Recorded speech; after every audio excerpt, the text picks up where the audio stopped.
Mithu sir please করেন, নয়তো বাচ্চা আটকে যেতে পারে। বাচ্চা আটকালেই বা কি, বিয়ে করবো তো তোমায় আমি। মাথাটা কি খারাপ হয়ে গেল? দেখুন উল্টাপাল্টা কথা বললে কিন্তু চলে যাব আমি। এই বলে মিথিলা উঠে হাঁটা দিল।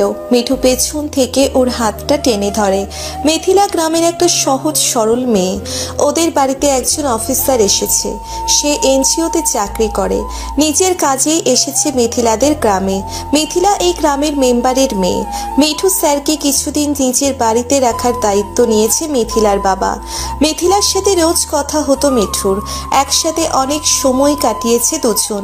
একদিন মিঠু মিথিলাকে ওদের পুকুর পাড়ে ডেকে নিয়ে বলতে লাগলো, আচ্ছা মিথিলা, একটা প্রশ্ন করি তোমায়। জি করুন। তুমি কি বিয়ে করবে না? করব না কেন? করব তো। কেন বলুন তো, এই প্রশ্ন কেন করছেন আপনি? না, গ্রামের দিকে মেয়েদের খুব তাড়াতাড়ি বিয়ে হয়, তাই জিজ্ঞেস করলাম। আচ্ছা তোমার কোনো মনের মানুষ আছে? মিঠু মিথিলাকে প্রশ্ন করে। মিথিলা হো হো করে হেসে উঠল। তারপর বলতে লাগলো, কি যে বলেন না আপনি স্যার। কেন, গ্রামের মেয়েরা বুঝি প্রেম করে না? তাছাড়া তোমার কোনো মনের মানুষ নেই, এটা আমি বিশ্বাস করতে পারছি না। না সত্যি বলছি, কেউ নেই। তাই নাকি? হ্যাঁ। এরপর মিঠু মিথিলার হাতটা ধরে বলতে লাগলো, একটা কথা বলতে চাই তোমায় আজ আমি, মিথিলা, কিছু মনে করবে না তো? কি কথা? আর আপনি আমার হাত ধরেছেন কেন মিঠু স্যার? আজব তো। আমি তোমায় বিয়ে করে শহরে নিয়ে যেতে চাই, তোমার কোনো আপত্তি নেই তো? মিঠুর কথা শুনে মিথিলা কিছু সময় তাকিয়ে থাকে ওর দিকে। মিঠু ওকে আবারও প্রশ্ন করে, কি হলো, কথা বলছো না কেন? এত কি ভাবছো? আপনি কি মজা করছেন আমার সাথে? আমার মতো সাধারণ একটা মেয়েকে বিয়ে করে কি পাবেন আপনি? তোমাকে আমার খুব ভালো লেগেছে মিথিলা। আমার মনে হয় আমি তোমায় ভালোবেসে ফেলেছি। প্লিজ আমায় ফিরিয়ে দিও না। কিছু বলো আমায়, হ্যাঁ অথবা না। মিথিলা তখন মিঠুর সাথে কোনো কথা না বলে দৌড়ে পালিয়ে গেল। মিথিলা যে মিঠুকে অপছন্দ করে এমনটা নয়। মিঠুর মতো মানুষ ওকে নিজের বউ করে নেওয়ার কথা ভাবতে পারে, এটা কখনো স্বপ্নেও ভাবতে পারেনি মিথিলা। ওর এখনো মনে হচ্ছে যেন স্বপ্ন দেখছে, ঘোর থেকে কিছুতেই বের হতে পারছে না। পরের দিন মিথিলা মিঠুকে নিজের মনের কথা বলল। মিঠুকে বিয়ে করতে কোনো আপত্তি নেই ওর। মিঠু মিথিলার তরফ থেকে সাই পেয়ে খুব খুশি হয়। এরপরে আরও কয়েকটা দিনে ওদের ভেতরকার সম্পর্কটা আরও ঘনিষ্ঠ হয়। একদিন বিকালবেলা মিঠু মিথিলাকে রাতে ওর ঘরে আসতে বলে। মিঠুর ঘরটা মিথিলাদের ঘরের থেকে একটু দূরে। মিথিলাদের ঘরের থেকে একটু দূরে ওর বাবা আরেকটি ছোট ঘর তৈরি করে রেখেছিলেন। সেখানেই মিঠুর থাকার ব্যবস্থা করা হয়েছে। সুতরাং রাতের বেলা ওই ঘরে গেলেও কারোর জানার কথা নয়। মিথিলা রাতের বেলা পা টিপে টিপে মিঠুর ঘরে যায়। মিঠুর মনের অভিপ্রায় জানা নেই মিথিলার। ওর মনে শুধু একটাই কৌতূহল, কেন মিঠু স্যার তার ঘরে ডাকলো ওকে। ঘরের দরজায় টোকা দিতেই ভেতর থেকে মিঠু বেরিয়ে আসে। এরপর মিথিলাকে ভেতরে নিয়ে ঘরের দরজাটা বন্ধ করে দেয়। মিথিলাকে নিচের খাটের ওপরে বসালো মিঠু। এরপর নিচে ওর পাশে বসলো। মিথিলা মিঠুকে জিজ্ঞেস করে, বলুন এত রাতে কেন ডেকেছেন? তুমি কি এতই বাচ্চা মানুষ মিথিলা? কেন ডেকেছি বুঝতে পারছো না? না সত্যি বুঝতে পারছি না। আপনি বলেছিলেন কোনো একটা কথা আছে, কি কথা? ধরো আজ তোমার সাথে আমার বিয়ে হয়েছে, যেটা আর কয়েকদিন পরে হবে। ঠিক আছে ধরলাম, তারপর? এরপর মনে করো এটা আমাদের ফুলসজ্জার খাট, তুমি আমি খাটের উপরে বসে আছি। তারপর কি করব আমরা? কথা বলবো দুজনে। সে তো বলবোই, কিন্তু তারপরে কি করব? ঘুমিয়ে পড়বো দুজন। ঘুমানোর আগে কি কিছু করব না? আমি কি জানি। মিঠু নিজেকে মিথিলার কাছে নিয়ে গেল। এরপর ওকে চাপটে ধরে। মিথিলার গালে নাকটা ঘষতে ঘষতে বলতে লাগলো, এত বোকা হলে চলে? বাসর রাতে স্বামী স্ত্রী কি করে জানো না তুমি? আমি আজ সব শেখাবো তোমায়, এসো।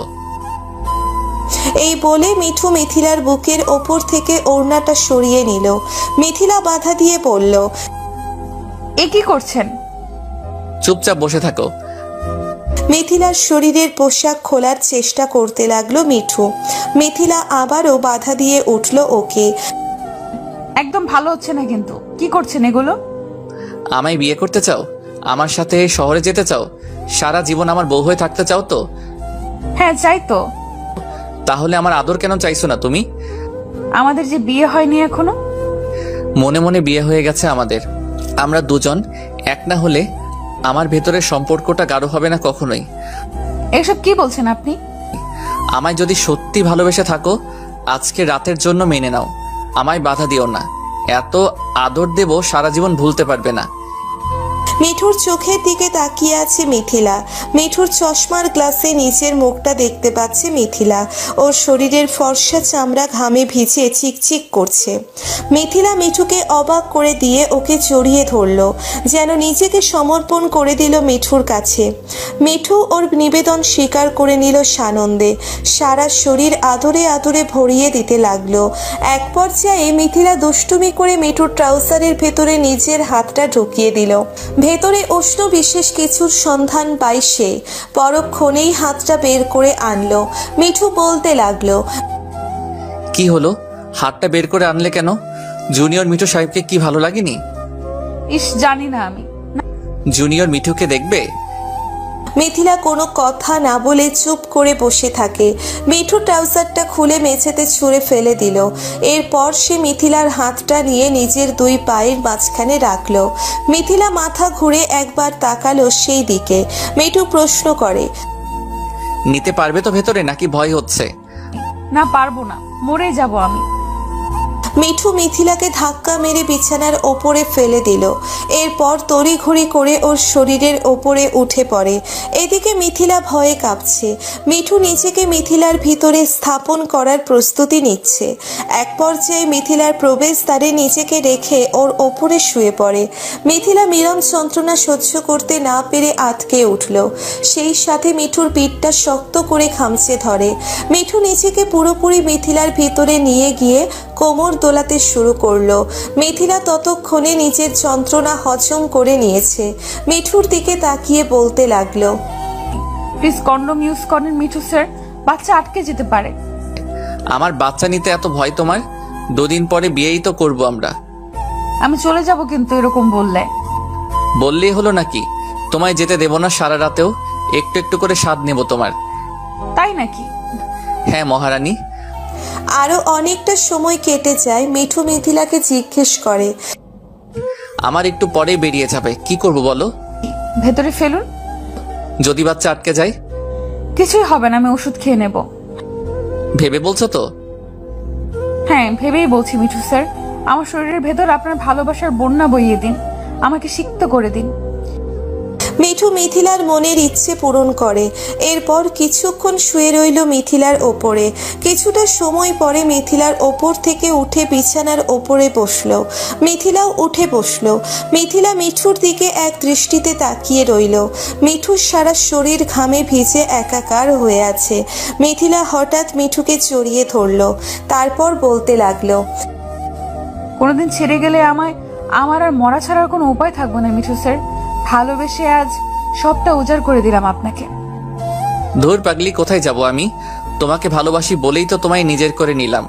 জানি এটা ঠিক নয়, কিন্তু কি করতাম বলো? আমি পারিনি নিজেকে সংযত করতে। আজ নিজের কাছে আমি নিজেই পরাজিত। আচ্ছা ঠিক আছে, আমি তাহলে যাই, কেউ দেখে ফেলে সর্বনাশ হয়ে যাবে। যাও। এরপর মিথিলা মিঠুর ঘর থেকে বেরিয়ে যায়। পরের দিন বিকালবেলা মিথিলার কানে মিঠু আর ওর বাবার গলার আওয়াজ ভেসে আসলো। মিথিলা এগিয়ে গেল সেই দিকে। বাইরে দাঁড়িয়ে দুজনের কথা শুনতে লাগলো। এটা কি বলছো তুমি? কালকেই চলে যাবে? কিন্তু তোমরা না আরো কয়েকটা দিন থাকার কথা ছিল? কথা তো ছিল চাচা। এত তাড়াতাড়ি কাজ শেষ হয়ে গেল তোমার? কাজ তো অনেকটাই গুছিয়ে এনেছি, তবে এই মুহূর্তে শহরে ফিরে না গেলে আমাদের ব্যবসায়ের ক্ষতি হয়ে যাবে। বাবার আমার সাহায্য খুব প্রয়োজন। আচ্ছা, তোমার যদি একান্ত যেতেই হয় যাও, তবে আমি আর কি বলবো। কখন যাচ্ছ তাহলে? কাল সকালেই। আচ্ছা। মিথিলা তাড়াতাড়ি ওর বাবার ঘরের সামনে থেকে সরে পড়ল। মিঠু মিথিলার সাথে কথা বলতে এলে মিথিলা ওর মুখ ঘুরিয়ে অন্যদিকে তাকিয়ে রইল। মিঠু বলতে লাগলো, প্লিজ আমায় ভুল বোঝো না মিথিলা, আমাকে যে যেতেই হবে। তুমি প্লিজ একটু বোঝার চেষ্টা করো। আমি কি বাধা দিচ্ছি নাকি আপনাকে? কিছু বলেছি আমি? তোমার মুখের কথা নয়, যদি মনের কথা বুঝতে না পারি তবে আর কিসের ভালোবাসলাম তোমায়। হয়েছে, তা কবে আবার ফিরে আসা হবে শুনি? খুব তাড়াতাড়ি, যত দ্রুত সম্ভব। আমি এরপর কিন্তু একা আসবো না, নিজের বাবা মাকে নিয়ে এসে তোমার পরিবারের কাছে আমাদের বিয়ের প্রস্তাব রাখবো।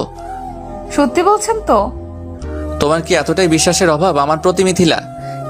আমি আপনাকে মোটেও অবিশ্বাস করছি না মিঠু স্যার, কিন্তু আমার মনের ভেতর যে ভয় বাসা বেঁধে আছে, কি করে তাকে দূরে সরিয়ে দেই? এত ভয় পেতে হবে না, আমি যত তাড়াতাড়ি সম্ভব ফিরে আসবো, কথা দিলাম তোমায়।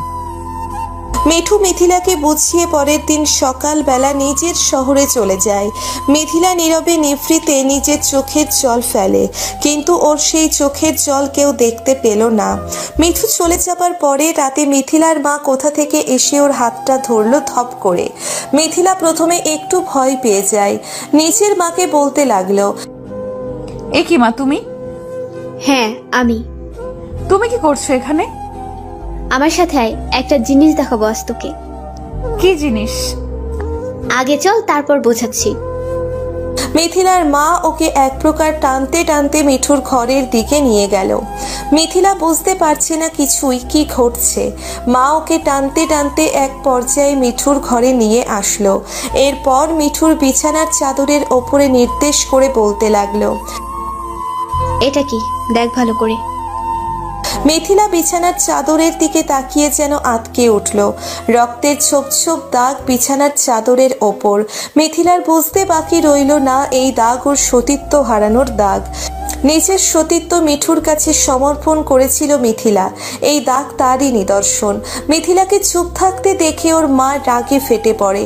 এরপরে মেয়েকে বলতে থাকে, কি হলো, কথা বলছিস না কেন? বল এই দাগ কিসের? আজ তোকে আমি শেষ করেই দেব। আমি জানি না মা। তুই আমার মেয়ে মিথিলা, আমি ভালো করেই জানি তুই মিথ্যে বলতে পারিস না, আর সেটা তোর চোখ মুখ দেখে বোঝা যাচ্ছে। একটা ছেলের বিছানায় রক্তের দাগ কি করে এলো বল? কি নষ্টমি করেছিস ওই লোকটার সাথে তুই? আর দেখ, আমার মিথ্যে বলে কোনো লাভ নেই। এই বাড়িতে তুই ছাড়া আর কোনো যুবতী মেয়ে নেই, যা করার তুই করেছিস। মিথিলা ওর মাকে জড়িয়ে ধরে কাঁদতে লাগলো। আমায় ক্ষমা করে দাও মা, আমার ভুল হয়ে গেছে। মিঠু স্যার আমায় কথা দিয়েছে, আমায় বিয়ে করে তার শহরে নিয়ে যাবে, সারা জীবন তার বউ করে রাখবে। মিথিলার মা একটা চর বসিয়ে দিল ওর গালে। তুই কি করেছিস এটা? কেন একটা অপরিচিত মানুষকে নিজের সব দিয়ে দিলি? তাকে কেন বিশ্বাস করলি? ও যে আর এই গ্রামে ফিরে আসবে তার গ্যারান্টি কি? মা, উনি আমায় কথা দিয়েছেন, অবশ্যই ফিরে আসবেন উনি। চুপ থাক, একদম চুপ থাক। ও কখনোই ফিরে আসবে না। কি ভেবেছিস ও তোকে বিয়ে করবে? শহরে হাজারটা মেয়ে ঘুরে বেড়ায় ওর পেছনে, ও তাদের ছেড়ে তোকে কেন বিয়ে করতে যাবে? মা, তুমি ওনাকে চিনো না মা, উনি অবশ্যই ফিরে আসবেন। আর একটাও কথা বলবি না। ও যদি সত্যিই তোকে ভালোবাসতো তাহলে তোকে ভোগ করতো না কখনোই। যারা সত্যিকার অর্থে কাউকে ভালোবাসে তাদের দেহের প্রতি লোভ থাকে না। মায়ের কথা শুনে মিথিলা কাঁদতে লাগলো। মা ওকে সান্ত্বনা দিতে লাগলো। দেখ মা, আর কান্নাকাটি করিস না। ছেলেটা তোর দুর্বলতার সুযোগ নিয়ে তোকে ব্যবহার করেছে। তুই ওকে ভুলে যা চিরদিনের জন্য। আর হ্যাঁ, এই কথা যেন কেউ না জানতে পারে। তোর আর মিঠু সাহেবের সম্পর্কে কথা একবার জানাজানি হয়ে গেলে সর্বনাশ হয়ে যাবে। আমরা চাইলেও আর কোথাও বিয়ে দিতে পারবো না তোর। মা, আমরা আগে এত কিছু কেন ধরে নিচ্ছি? এমনটাও তো হতে পারে যে মিঠু স্যার সত্যি সত্যিই ফিরে এলেন। যদি সেরকম কিছু হয়, আমার থেকে বেশি খুশি কেউ হবে না। আল্লাহর দরবারে প্রার্থনা করি উনি যেন তোর সাথে এত বড় অন্যায় না করে। এই বলে মিথিলার মা চলে গেল। মিথিলা বিছানার ওপরে বসে রইল, চারিদিকটা তাকাতে লাগলো ভালো করে। বিছানার চাদরের রক্তের দাগ এখনো যেন জলজল করছে। মিথিলা ভয়ে তাকাতে পারছে না সেই দিকে। যদি সত্যিই মিঠু আর কখনো ফিরে না আসে তখন কি ভেবে সেটা ভাবতেই মনটা মোচড় দিয়ে উঠছে মিথিলার। এরপর আরও কয়েকটা দিন কেটে যায়। মিঠুর ফিরে আসার কোনো নাম নেই।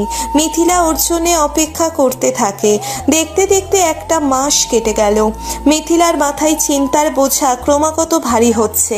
মিথিলা ওর গ্রামের ক্লাবের থেকে মিঠুর নম্বর জোগাড় করলো।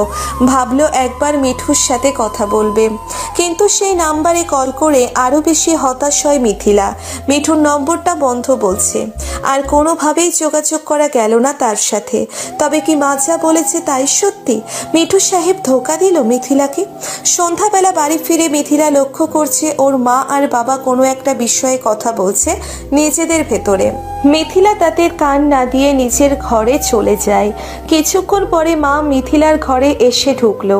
মিথিলা ওর মাকে জিজ্ঞেস করে, মা তুমি কি কথা বলছিলে বাবার সাথে? সেটা বলতেই এসেছি তোর কাছে।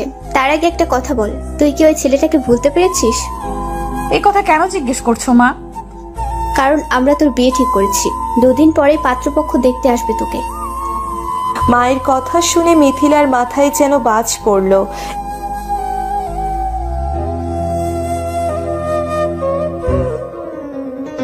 মুখ সামলে কথা বল মিথিলা। আমি আবার তোর কি সর্বনাশ করলাম? সর্বনাশ তো তুই করেছিস, নিজের সর্বনাশ নিজেই করেছিস। আমি তোকে বাঁচাতে চাইছি। মা আমি এখন বিয়ে করতে পারবো না, আমাকে তোমরা আরো কয়েকটা দিন সময় দাও। এখনো কি তুই ওই ছেলেটার ফিরে আসার অপেক্ষা করছিস?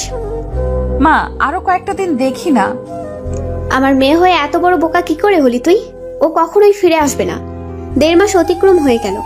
সে ফিরে আসার হলে আগেই আসতো, অন্তত একটা যোগাযোগ করতো তোর সাথে। কই, সেটুকু তো করলো না। আবার তার জন্য অপেক্ষা করছিস? মা আমি এখন বিয়ে করতে পারবো না মা। আমি মিঠু সাহেবকে ছাড়া অন্য কাউকে নিজের স্বামীর জায়গায় বসাতে পারবো না। দেখ, একদম বাড়াবাড়ি করবি না। তোর বিয়ে তো দিয়েই ছাড়বো আমি, তোর মিঠু স্যার যেন এসে আটকায়। এই বলে মিথিলার মা চলে গেল। মিথিলার চোখ বেয়ে বিষণ্ণতার অশ্রুধারা গড়িয়ে পড়তে লাগলো। মিঠুর প্রতি একরাশ রাগ আর অভিমান নিয়ে মিথিলা ঘর থেকে বেরিয়ে গেল। নিজেকে শেষ করে দেওয়া ছাড়া কোনো উপায় নেই মিথিলার। মিঠুর প্রতারণা সহ্য করা ওর পক্ষে সম্ভব নয়, তাই নিজেকে শেষ করে দেওয়ার পরিকল্পনা করে মিথিলা। কিন্তু সাহসের সাথে পেরে উঠল না মিথিলা। ব্যর্থ হয়ে ঘরে ফিরে এলো। গাছের ডালে দড়ি দিয়ে তৈরি করা ফাঁসটা পড়ে রইল। পরের দিন সকালবেলা লোকজনের কণ্ঠস্বরের আওয়াজে ঘুম ভেঙে গেল মিথিলার। মিথিলার ছোট চাচাতো ভাই বোন বলা বলি করছে ছেলেপক্ষ দেখতে এসেছে মিথিলাকে। মিথিলা বুঝতে পারল ওর বাবা মায়ের পছন্দ করা ছেলেপক্ষ আর তার পরিবার এসেছে। দরজাটা খুলে বাইরে এলো মিথিলা, তারপর সামনের দিকে গেল। উঠানের দিকে তাকিয়ে মিথিলা যেন স্তব্ধ হয়ে গেল। নিজের চোখে বিশ্বাস করতে পারছে না ও। মিঠুর সাথে ওর বাবা মাকে নিয়ে উঠোনে দাঁড়িয়ে আছে। মিঠু ফিরে আসাতে মিথিলার মাও খুব খুশি হয়। উনি সত্যিই চেয়েছিলেন যেন মিঠু ফিরে আসে, আর সেটাই হলো। মিথিলার মনের বিষণ্ণতা দূর হয়। মিঠু জানায় ও অফিসের কাজে বিদেশ চলে যাওয়াতে যোগাযোগ করতে পারেনি কারোর সাথে। দেশে ফিরেই নিজের বাবা মাকে নিয়ে চলে এলো নিজের ভালোবাসাকে আপন করে নিতে। অবশেষে মিথিলার ভুল ভাঙল, মিঠুকে নিজের মন আপন করে নিল সে।